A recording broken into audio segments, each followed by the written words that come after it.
ಕೆಂಪು ಬಣ್ಣ ಬಂದ್ಮೇಲೆ ಆಫ್ ಮಾಡಬೇಕು. ಅದು ಆಫ್ ಮಾಡಬೇಕಂತ ಆಫ್ ಮಾಡ್ಬಿಟ್ಟು ಬರೀ ಈರುಳ್ಳಿ ಎಷ್ಟು ತಿಂಗಳು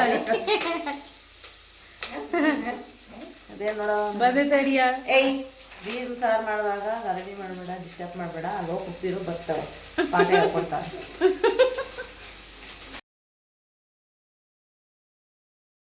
ಹಾಯ್ ಹಲೋ ಫ್ರೆಂಡ್ಸ್, ಎಲ್ಲರೂ ಹೇಗಿದ್ದೀರಾ? ನಾನು ಕೂಡ ಚೆನ್ನಾಗಿದ್ದೀನಿ, ನೀವು ಕೂಡ ಚೆನ್ನಾಗಿದ್ದೀರಾ ಅಂತ ಭಾವಿಸ್ತಾ welcome back to my YouTube channel. ನಾನು ನನ್ನ ಲೈಫ್ ಲಾಸ್ಟ್ ವೀಡಿಯೋ ಅಪ್ಲೋಡಲ್ಲಿ ನಾನು ಹೇಳಿದ್ದೆ ಅಮ್ಮ ಮೀನು ಸಾರು ಹುಳಿ ಮಾಡಿದ್ದಾರೆ ನಾಟಿ ಸ್ಟೈಲ್ದು. ನಾನು ಮತ್ತೆ ಅದರ ರೆಸಿಪಿ ಸಪ್ರೇಟಾಗಿ ಹಾಕ್ತೀನಿ, ಇದರಲ್ಲೇ ವ್ಲಾಗಲ್ಲಿ ಕಂಟಿನ್ಯೂ ಮಾಡಿದೆ, ತುಂಬ ಲಾಂಗ್ ಆಗಿಬಿಡುತ್ತೆ ಅಂತ ಹೇಳಿಬಿಟ್ಟು. ಸೊ ಅದಕ್ಕೋಸ್ಕರ ಇವತ್ತು ಅಮ್ಮ ಮಾಡಿದ ಮೀನು ಸಾರು ಹುಳಿನ ಅವರು ಹಿಂಗೆ ಮಾತಾಡ್ಕೊಂಡು ಮಾಡ್ತಾರೋ ಅದನ್ನೇ ನಾನು ರಿಯಲ್ ಆಗಿ ಅದನ್ನೇ ಅಪ್ಲೋಡ್ ಮಾಡಿದ್ದೀನಿ. ಸೊ ನೋಡಿ, ಹಾಗೆ ರೆಸಿಪಿ ಇಷ್ಟ ಆದಲ್ಲಿ ಲೈಕ್ ಮಾಡಿ, ಶೇರ್ ಮಾಡಿ, ಕಮೆಂಟ್ ಮಾಡಿ. ಚಾನಲ್ ಸಬ್ಸ್ಕ್ರೈಬ್ ಆಗದೆ ಇದ್ದರೆ ಈಗಲೇ ಸಬ್ಸ್ಕ್ರೈಬ್ ಮಾಡ್ಕೊಂಡು ನೋಡಿ ಅಂತ ಹೇಳ್ತಾ ಇವತ್ತಿನ ವೀಡಿಯೋವನ್ನು ಸ್ಟಾರ್ಟ್ ಮಾಡ್ತಾ ಇದ್ದೀನಿ.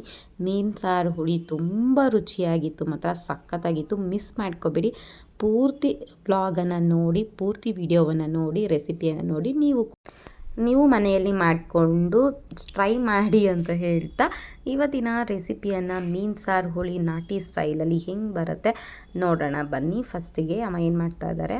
ಏನು ಮಾಡ್ತಾ ಇದ್ಯಮ್ಮ? ಇವತ್ತು ನಾಟಿ ಮೀನು ಸಾರು ಮಾಡ್ತಾ ಇದ್ದೀನಿ. ನಾಟಿ ಮೀನು ಸಾರು ಮಧ್ಯಾಹ್ನಕ್ಕೆ, ಸಾಯಂಕಾಲಕ್ಕೆ, ಸಂಜೆ ಕಬಾಬ್ ಹಾಕ್ತೀವಿ ಮೀನು ಸ್ಪೆಷಲ್, ಸಂಡೇ ಸ್ಪೆಷಲ್. ಕಾಯಿ ಕಟ್ ಮಾಡ್ಕೊಂಡಿದ್ದೀನಿ ಈಗ ಮಸಾಲೆಗೆ. ನೆಕ್ಸ್ಟ್ ಇದು ಪುಡಿ ಮಾಡ್ಕೋಬೇಕು ನಾವು. ಇದೇನಿದು? ಅದು ರೈಸ್.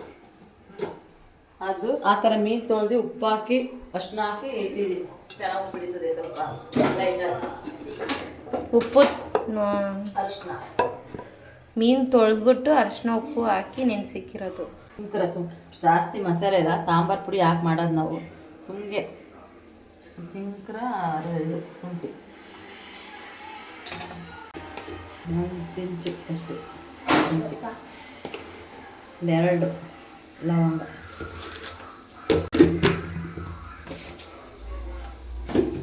ಕಾಯಿ ತುರಿ, ಶುಂಠಿ, ಚಕ್ಕೆ, ಲವಂಗ, ಸ್ವಲ್ಪ ಲೈಟಾಗಿ ಸ್ವಲ್ಪ ಬೆಳ್ಳುಳ್ಳಿ ಒಂದೆರಡು.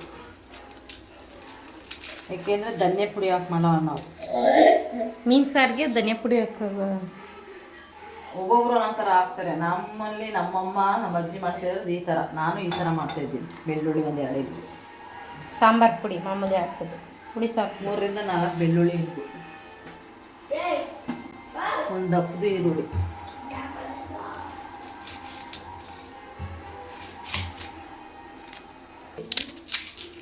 ರುಬ್ಬಕ್ಕೆ ಹಾಕೋದು.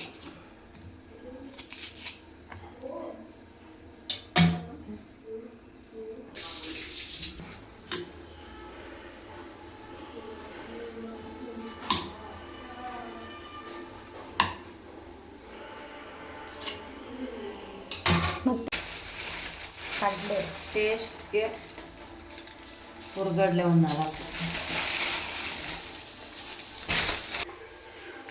ಸ್ವಲ್ಪ ಕೊತ್ತಂಬರಿ, 4 ಎಲೆ ಕರಿಬೇವು ರುಬ್ಬಕ್ಕೆ. ಇದು ಒಗ್ಗರಣೆ. ಇದು ಸ್ವಲ್ಪ ರುಬ್ಕೊಂಡು ಆಮೇಲೆ ಪುಡಿ ಹಾಕ್ಬೇಕು.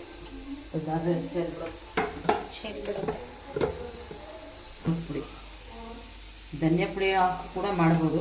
ನಾವು ಯಾವಾಗೂ ಇದನ್ನೇ ಯೂಸ್ ಮಾಡೋದು ಮೀನು ಸಾರಿಗೆ, ಕರಿಮೀನು ಸಾರಿಗೆಲ್ಲ. ಮತ್ತು ಈ ಥರ ಹಾಕೋತೀವಿ ನಾವು. ಹಾಕ್ಕೊಂಡಿದ್ದೀನಿ, ಮಸಾಲೆ ರೆಡಿ ಆಗಿದೆ. ಮಸಾಲೆ ರೆಡಿ.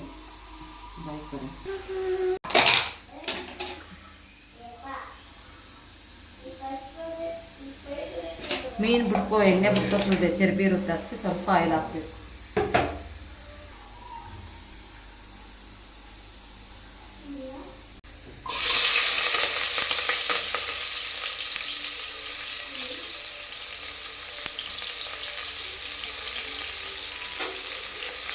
ಹೀಗೆ ಸುಮ್ಮನೆ ಒಂದು ಚಿಕ್ಕ ಅರಿಶಿನ ಅಷ್ಟೇ.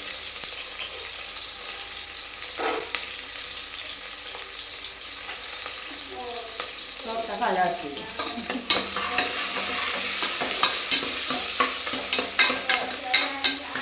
ಸ್ವಲ್ಪ ಫ್ರೈ ಆದಮೇಲೆ ಕೆಂಪು ಬಣ್ಣ ಬಂದಮೇಲೆ ಆಫ್ ಮಾಡಬೇಕು. ಅದು ಆಫ್ ಮಾಡಬೇಕಂತ ಆಫ್ ಮಾಡ್ಬಿಟ್ಟು ಬರೀ ಈರುಳ್ಳಿ ಎಷ್ಟು ತಿಂಗಳು ಇದೇನು ನೋಡೋ ಬದೇ ತಡಿಯ ಏಯ್ ಮೀನು ಸಾರು ಮಾಡುವಾಗ ಗರಡಿ ಮಾಡಬೇಡ, ಡಿಸ್ಟರ್ಬ್ ಮಾಡಬೇಡ. ಅಲ್ಲೋ ಕುತ್ತಿರು ಬರ್ತಾವೆ, ಪಾಠ ಹೇಳ್ಕೊಡ್ತಾರೆ ನೋಡಿ. ಈಗ ಕೆಂಪಗಾದ್ಮೇಲೆ ಈರುಳ್ಳಿ ಸ್ವಲ್ಪ ಫ್ರೈ ಆದಮೇಲೆ ರುಬ್ಬಿದ್ದು ಮಸಾಲೆ ಸೇರಿಸ್ತಾ ಇದ್ದೀನಿ. ಬಂದೇ ಇರಮ್ಮ. ಈ ಥರ ಹಸಿ ವಾಸನೆ ಹೋಗ್ಬೇಕು. ಫ್ರೈ ಆಗಿದೆ ಈಗ ನೋಡಿ, ಈ ಥರ ಕಲರ್ ಚೇಂಜ್ ಆಗಬೇಕು. ಈ ಥರ ಮಸಾಲೆ ಹಾಕಿ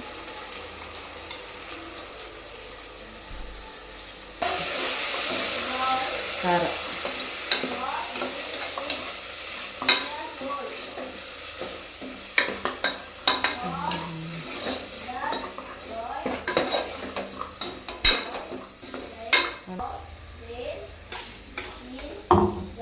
ಚಾರೆಲ್ಲ ತೊಳ್ಕೊಂಡು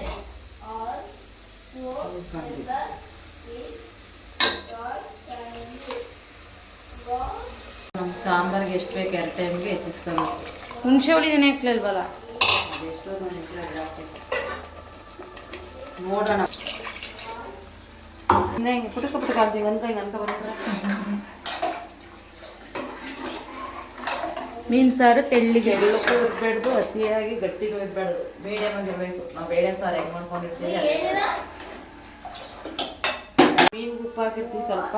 ಇಲ್ಲಿ ಸಾಂಬಾರಿಗೆ ಎಷ್ಟು ಬೇಕಷ್ಟು ಹಾಕೊಂಡು ಆಮೇಲೆ ಒಂದು ಸ್ವಲ್ಪ ನೋಡ್ಕೊಂಡು ಹಾಕೋಬೇಕು. ಕುದೀತಾ ಇದೆ ಮೀನು ಸಾರು, ಮೀನಿಲ್ಲ ಅದರಲ್ಲಿ ಅಷ್ಟೇ ಅಲ್ವಾ? ಇನ್ನು ಮೀನು ಹಾಕಿಲ್ಲ. ಮೀನು ಬೇಗ ಹಾಕ್ಬಿಟ್ರೆ ಮೀನು ಬೇಗ ಹಾಕ್ಬಿಟ್ರೆ ಹಾಕಿ ಸೂಪರ್ ಆಗಿರುತ್ತೆ. ಕರಿಬೇವು ಟೀ ಕುಡಿದು ಆಮೇಲೆ ಮುದ್ದೆ ಮಾಡ್ತೀನಿ. ಬೇಗ ಮೀನು ಹಾಕ್ಬಿಟ್ರೆ ಎಲ್ಲ ಕಲ್ಸೋಯ್ತವೆ, ಕಲಸಿ ಮೊಸರಾಗಿರ್ತವೆ. ಬೇಳೆ ಸಾರು ಥರ ಕುಟ್ಕೊಡು. ಅದಕ್ಕೆ ಇಲ್ಲಿ ಉಪ್ಪು ಮತ್ತು ಅರಿಶಿನ ಹಾಕಿ ನೆನೆ ಹಾಕೈತೆ. ಆಮೇಲೆ ಒಂದು 10 ನಿಮಿಷ ಅನ್ನಂಗೆ ಹಾಕ್ಬಿಟ್ಟು ಬ್ರೇಕಿಂಗ್ ಆದ ತಕ್ಷಣ ಟೀ ಕುಡ್ದು ಬ್ರೇಕಿಂಗ್ ಆದಮೇಲೆ ನಾನು ಇದಕ್ಕೆ ಮೀನು ಹಾಕ್ತೀನಿ. ಇಲ್ಲಿ ನೋಡು ಹುಣ್ಸೆಹಣ್ಣು ನೋಡ್ದ. ಈಗ ಸಾಂಬಾರು ಬೆಂದಿದೆ. ಒಂದು ನಿಂಬೆಹಣ್ಣಿಗೆ ಹತ್ರ ಹುಣ್ಸೆಹಣ್ಣು ಹಾಕ್ತಾ ಇದ್ದೀನಿ. ಸ್ವಲ್ಪ ಹುಳಿ ಇರಬೇಕು ಮೀನು ಹುಳಿಗೆ.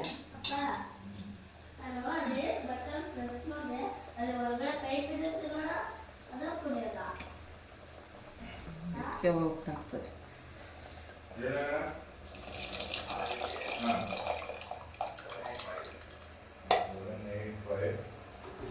ಏನಿದೆ ಮುದ್ದೆ ಇಟ್ಟಿದ್ದೀನಿ, ಬಿಸಿ ಮುದ್ದೆ ಹಾಕ್ಬಿಡ್ತೀನಿ. ಬಿಸಿ